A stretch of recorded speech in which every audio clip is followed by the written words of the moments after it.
Te souviens-tu de ce moment stressant lorsque tu étais enfant?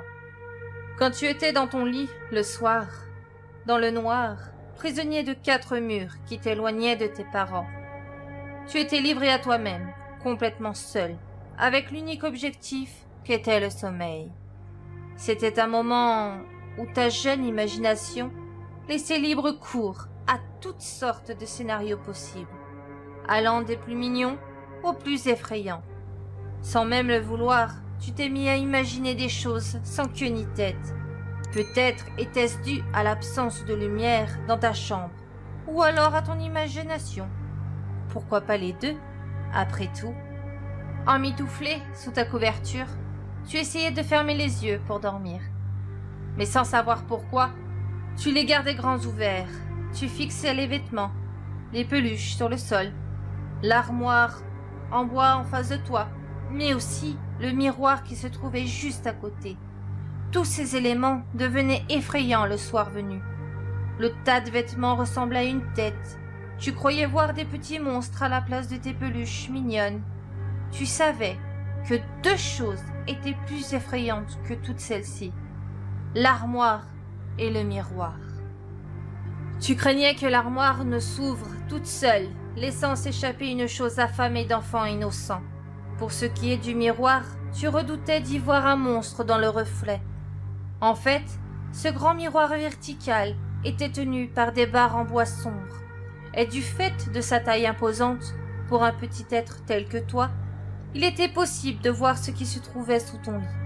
Des jouets divers y subsistaient, et tu savais que rien ni personne ne pouvait s'y trouver. Pourtant, le doute était présent dans ton cœur, sans aucune raison, certes, mais il était tout de même présent. Tu serrais ta couverture, en prenant soin de ne pas détourner le regard de celle-ci. Tu préférais regarder tes doigts qui la tenaient plutôt que l'armoire et le miroir. Au final, c'était plutôt compréhensible au vu de ton imagination morbide. Le sommeil devait rester ton objectif principal.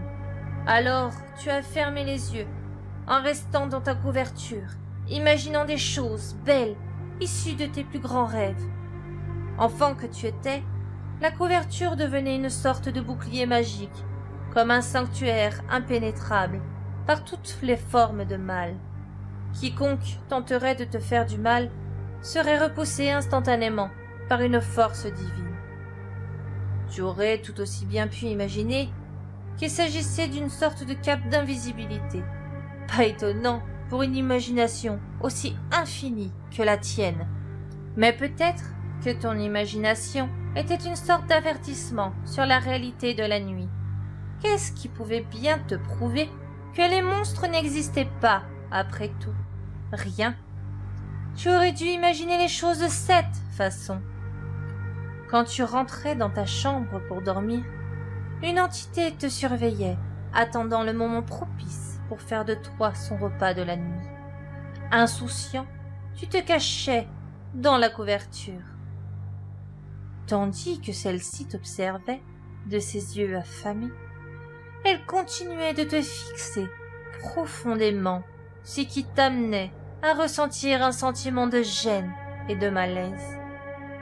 Tu avais des sueurs froides et tu cherchais à découvrir l'origine de tes peurs, mais tu ne trouvais rien, puisque tu préférais les fuir. Ensuite, une fois que ta peur avait atteint un seuil assez élevé, l'entité jouait avec ton esprit d'enfant. Elle te forçait à imaginer des choses effrayantes au sujet des objets qui t'étaient le plus chers. Tu étais forcé de voir des choses dans le noir. Elle avait besoin de te garder éveillé pour pouvoir t'atteindre. Pour les enfants les plus chanceux, le sommeil les rattrapait et ils s'échappaient à son emprise, avec 1 ou 2 cauchemars conséquences de son pouvoir. Mais pour toi, le sommeil n'arrivait pas.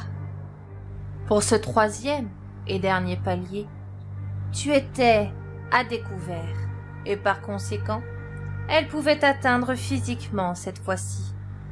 C'était ce moment où tu commençais à voir des ombres se mouvoir dans l'obscurité, ou bien des lueurs suspectes. Tu étais paralysé par la peur et tu n'osais pas bouger de ton lit pour aller voir tes parents. sans même savoir pourquoi, tu avais lentement déplacé le bout de couverture qui faisait barrage entre tes yeux et le miroir. C'était à ce moment précis que tu l'avais aperçue. Cette lueur t'observait. Elle était là, sous ton lit, et elle semblait se servir du miroir pour pouvoir te voir depuis là où elle se trouvait. Tu ne pouvais rien faire d'autre que de la fixer.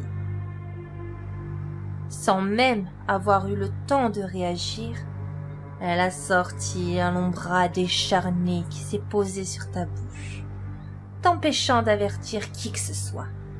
Après ça, elle t'a tiré du lit, te faisant tomber au sol.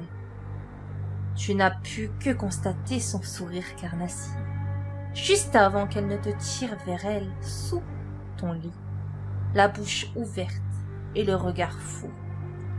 Au petit matin, il ne restait alors que des lambeaux de chair et des taches de sang dans ta chambre. Pauvre enfant. Alors prends garde à toi, pauvre imprudent, qui écoute ceci. Car cette entité pourrait bien te choisir comme prochaine victime. Prends garde au monstre sous ton lit. Je l'ai envoyé te faire souffrir.